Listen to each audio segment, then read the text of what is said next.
Hey, I'm Eli, the teacher guy. Hey, a little bit of a different video, but I wanted to come on here. As a lot of you know, I teach high school cybersecurity is kind of my day job, and had quite a few people ask about, how do we get the next generation excited about cybersecurity? How do we get them involved? How do I recruit for my classroom? And I figured this would be the best place to put a resource out there for everybody, for people to go and take a look at, and yeah, go from there. So I got a couple things. Let me switch over my screen here, and we can kind of go through some stuff. So what is cybersecurity? Let's start there, right?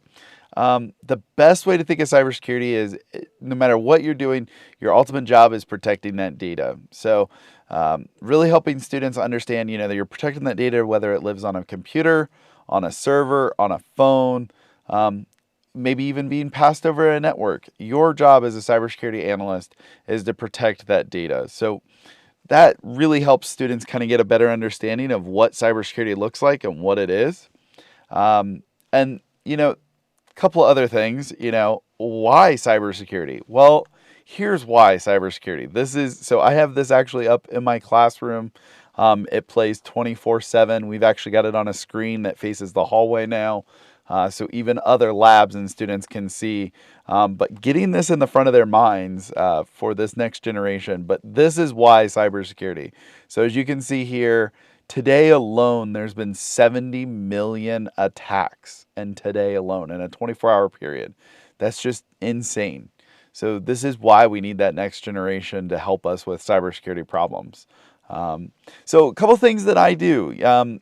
First off, I'm a geek, so that that kind of gives you my personality. Super geeky, into computers, electronics, just always been into that kind of stuff. I build little 1 pound and 3 pound combat robots for the fun of it. I relate well with students on that manner. But some things that I find that students, so I teach juniors and seniors, and some things that I find that they really like is gamifying their learning. So one of the things that I like to tell and I give as an opportunity for all new incoming students is hackertest.net. And I always tell parents, it's okay, it's legal, it's fine, trust me. But this is a really good website, hackertest.net. You can go on here and students can actually go through, there's like 20 different levels. I actually give them even extra credit coming into my class if they can get to level 20. But it's good problem solving. It's not really hacking. You're just inspecting the elements and going through that kind of stuff. But there's a lot of puzzles on there that really help students kind of understand. So another thing that we do is in our lab, we play a capture the flag game. So this capture the flag is by a gentleman. He put it out quite a few years ago, but we finally got it up and running. This is the GitHub for it. It works. So it's a little bit older. It's a little bit clunky, but it works. And how we run that is we actually use some servers with Proxmox. So Proxmox is a hypervisor that runs on a server.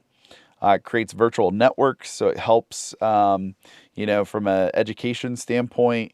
If you're not fortunate, so I'm lucky, my lab has an isolated network from the production schools network. But if for some reason you didn't have that, if you could get one of these Proxmox servers up and running, it creates a virtual LAN inside the server. And as long as you don't put an exit point with a network card, students can't do anything beyond that server. So they can run a port scan, but it's only going to be inside that Proxmox. So we run that capture the flag inside that in our lab. So I just kind of want to give a real high level overview. Those are just a couple key things that I do.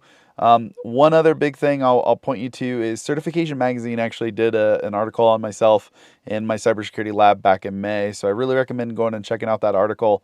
It can be kind of scary. You can get a deeper dive into my mind and see just some of the things I do. One of them that I'll highlight is I let students do 20% projects.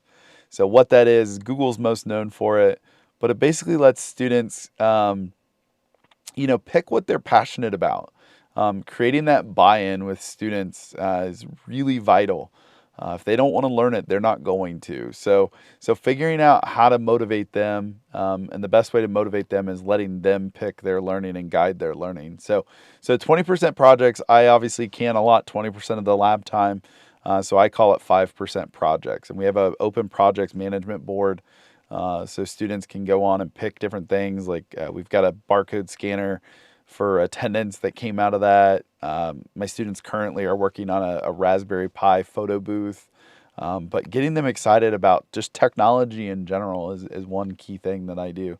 So this article has a really good, it kind of deep dives into my mind a little bit and gives you some more info. But yeah, if you've got any questions, definitely reach out. So you can find me at elicochran.me is my portfolio site.